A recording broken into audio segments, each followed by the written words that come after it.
Hello hi ಎಲ್ರಿಗೂ ನಮಸ್ಕಾರ. ನಾನು ಇವತ್ತಿನ ಒಂದು ವಿಡಿಯೋ ಒಂಥರ ಡಿಫ್ರೆಂಟ್ ವಿಡಿಯೋ ಅಂತಲೇ ಅನ್ಬೋದು.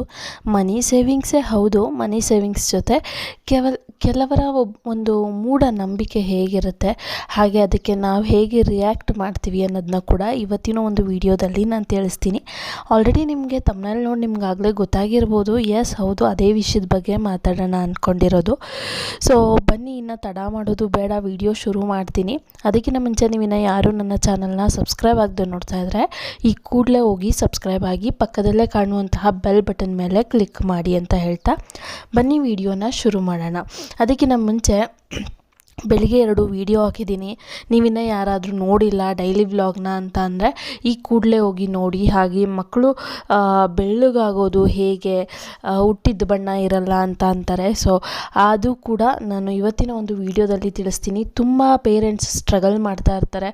ಸೊ ಕೆಲವ್ರಿಗೆ ಚಿಂತೆ ಆಗಿಬಿಡುತ್ತೆ, ಮಕ್ಕಳು ಇಷ್ಟು ಕಲರ್ ಡಿಮ್ ಇದ್ದಾರಲ್ಲ ಅಂತ. ಸೊ ಅವ್ರಿಗೆಲ್ಲರಿಗೂ ಕೂಡ ಈ ಒಂದು ಟಿಪ್ ಯೂಸ್ ಆಗ್ಬೋದು. ಸೊ ಬನ್ನಿ ಇವತ್ತಿನ ಒಂದು ವಿಡಿಯೋ ಬಗ್ಗೆ ಕಾನ್ಸಂಟ್ರೇಟ್ ಮಾಡೋಣ. ಸೊ ಮೊದಲನೇದಾಗಿ ಎಲ್ಲರೂ ಕೂಡ ಹೇಳ್ತಾರೆ, ನಿಮ್ಮ ಹತ್ರ ಅಷ್ಟು ದುಡ್ಡಿದೆ ಇಷ್ಟು ದುಡ್ಡಿದೆ ಅಂತ ಯಾರ ಹತ್ರನೂ ಹೇಳ್ಕೋಬೇಡಿ, ಕಣ್ಣು ದೃಷ್ಟಿ ಆಗುತ್ತೆ ಅಂತ, ಹಣ ಕರಗೋಗುತ್ತೆ ಅಂತ ಎಲ್ಲ ಅಂತಾರೆ. ಸೊ ಅದು ನಿಜನಾ ಅಥವಾ ಮೂಢನಂಬಿಕೆನಾ ಅನ್ನೋದು ನಿಮ್ಮ ಪ್ರಕಾರ ಏನು ಅನ್ನೋದನ್ನ ಕಮೆಂಟ್ ಮಾಡಿ ಹೇಳಿ. ಸೊ ಇನ್ನು ನನ್ನ ವಿಷಯಕ್ಕೆ ಬರೋ ಹಾಗಿದ್ರೆ ನನಗೆ ಏನು ಅಂತ ಅಂದರೆ ಮೂಢನಂಬಿಕೆ ಅಂತ ಬರೋದಿಲ್ಲ. ಸೊ ಒಬ್ರ ಹತ್ರ ದುಡ್ಡಿದೆ ಅಂತ, ಈ ಮನುಷ್ಯನ ಬುದ್ಧಿ ಹೇಗೆ ಅಂದರೆ ಒಬ್ರ ಹತ್ರ ಒಂದು ವಸ್ತು ಇದೆ ಅಂತ ಅಂದರೆ ಅದು ನಮ್ಮದಾಗಬೇಕು ಅನ್ನೋ ಆಸೆ, ದುರಾಸೆ ಜಾಸ್ತಿ ಮನುಷ್ಯನಲ್ಲಿ. ಸೊ ಅದೇ ರೀತಿಯಾಗಿ ಮನುಷ್ಯ ಏನು ಮಾಡ್ತಾನೆ, ಅವ್ರ ಹತ್ರ ಆ ವಸ್ತು ಇದೆ ಅಂತ ಅಂದರೆ ನಾನು ಕೂಡ ತಗೋಬೇಕು, ಅದು ಎಷ್ಟೇ ಕಷ್ಟ ಆದರೂ ಅಷ್ಟೇ ಅಂತ ಅನ್ನುವಂತಹ ಕ್ಯಾರೆಕ್ಟರ್ ಮನುಷ್ಯಂದು.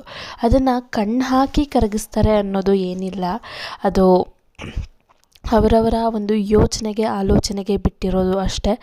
ಸೊ ಅವರು ನೋಡೋದ್ರಿಂದ ಅಥವಾ ಅವರಿಗೆ ಗೊತ್ತಾಗೋದ್ರಿಂದ ಕರಗುತ್ತೆ ಅನ್ನೋದೇನಿಲ್ಲ. ಕೆಲವ್ರಿಗೆ ಏನಾಗುತ್ತೆ, ಅವ್ರ ಹತ್ರ ಅಷ್ಟೊಂದು ಇದೆಯಲ್ಲ ನಮ್ಮ ಹತ್ರ ಇಲ್ವಲ್ಲ ಅನ್ನುವಂತಹ ಒಂದು ಮನೋಭಾವನೆಗೆ ಒಳಗಾಗಿ ಯಾರಿಗಾದ್ರೂ ಕೊಡೋರಿದ್ದರೆ ಅಥವಾ ಕೊಟ್ಟಿರೋರಿದ್ದರೆ ಹೇಳೋದು, ಈ ರೀತಿಯಾದಂತಹ ಬುದ್ಧಿಗಳು ಕೆಲವರಲ್ಲಿ ಇರುತ್ತೆ. ಇಲ್ಲ, ನಾನು ಅವತ್ತು ಕೊಟ್ಟಿದ್ನಲ್ಲ, ನಿನ್ನ ಹತ್ರ ಇವತ್ತು ಹೇಗೂ ದುಡ್ಡಿದೆಯಲ್ಲ, ನನಗೆ ಕೊಟ್ಬಿಡು ಅಂತಾರೆ. ಇನ್ನು ಕೆಲವರು ಏನಾದರೂ ಮರ್ತಂಗೆ ಅವ್ರ ಹತ್ರ ದುಡ್ಡು ಇಸ್ಕೊಂಡು ಮರ್ತುಬಿಟ್ಟಿರ್ತಾರೆ. ಸೊ ಅಂಥವ್ರು ಕೊಡು, ಇವಾಗ ನಿನ್ನ ಹತ್ರ ಹೇಗೂ ದುಡ್ಡಿದೆಯಲ್ಲ ಅಂತ ಕೇಳ್ತಾರೆ. ಸೊ ಇದೇ ಒಂದು ಸಂದರ್ಭ ಅಂತ ಅನ್ಬೋದು ಅಷ್ಟೇ. ದುಡ್ಡಿರೋದನ್ನ ಬೇರೆಯವ್ರಿಗೆ ಹೇಳಿದ್ರೆ ನಮಗೆ ಹೇಗೆ ಪ್ರಾಬ್ಲಮ್ ಆಗುತ್ತೆ, ನಮಗೇನು ಪ್ರಾಬ್ಲಮ್ ಆಗುತ್ತೆ ಅಂದರೆ ಈ ಚಿಕ್ಕ ಪುಟ್ಟ ಪ್ರಾಬ್ಲಮ್ ಅಷ್ಟೇ. ಈಗ ಹಿರಿಯರು ಹೇಳ್ತಾರೆ, ನಿನಗೆ ಕೆಲಸ ಆಗೋಕ್ಕಿಂತ ಮುಂಚೆ ಯಾರಿಗೂ ಹೇಳೋಕ್ಕೆ ಹೋಗಬೇಡ ಅಂತಾರೆ. ಕೆಲವು ಸರಿ ಅದು ಮೂಢನಂಬಿಕೆಗೆ ಒಳಗಾದರೆ ನಿಜ ಅನಿಸುತ್ತೆ. ಯಾಕೆ ಅಂದರೆ ಕೆಲವು ಕೆಲಸ ಆಗೋಕ್ಕಿಂತ ಮುಂಚೆ ಬೇರೆಯವ್ರಿಗೆ ಹೇಳ್ಬಿಟ್ರೆ ಅದು ಅವರು ನಮ್ಮ ಮೇಲೆ ಹೊಟ್ಟೆ ಕಿಚ್ಚಿದ್ರೆ ಅವರು ತಡೆಯೋದು, ಅದೆಲ್ಲ ಚಾನ್ಸಸ್ ಜಾಸ್ತಿನೇ ಇರುತ್ತೆ. ಹಾಗೆ ದುಡ್ಡಿನ ವಿಚಾರದಲ್ಲೂ ಅಷ್ಟೇ. ಇವಾಗ ಫಾರ್ ಎಕ್ಸಾಂಪಲ್ ನೀವು ಯಾರಿಗಾದ್ರೂ ಕೊಡೋರು ಇರ್ತೀರ. ಸೊ ಇವಾಗ ನಮ್ಮ ಹತ್ರ ದುಡ್ಡಿದೆ ಅಂತ ಅಂದ್ಕೊಳ್ಳಿ.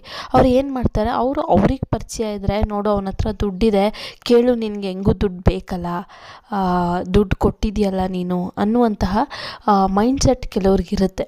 ಸೊ ಯಾಕೆ ಈ ವಿಷಯನ ಹೇಳ್ತಾ ಇದ್ದೀನಿ ಅಂದರೆ, ಕೆಲವರು ಅಂದರೆ ಎಲ್ಲರೂ ಕೂಡ ಅಷ್ಟೇ, ಆಲ್ಮೋಸ್ಟ್ ಒಂದು 80-90% ಜನ ಏನು ಅಂದ್ಕೊಂಡ್ಬಿಟ್ಟಿದ್ದಾರೆ ಅಂದರೆ ಮೂಢನಂಬಿಕೆಗೆ ದುಡ್ಡು ಇರೋದು ಯಾರಿಗೂ ಗೊತ್ತಾಗಬಾರ್ದು, ದೃಷ್ಟಿ ಆಗುತ್ತೆ, ಅಥವಾ ಮಾಡೋ ಕೆಲಸ ಬೇರೆಯವ್ರಿಗೆ ಹೇಳಬಾರ್ದು, ಕಣ್ಣು ದೃಷ್ಟಿ ಆಗುತ್ತೆ ಅಂತಾರೆ.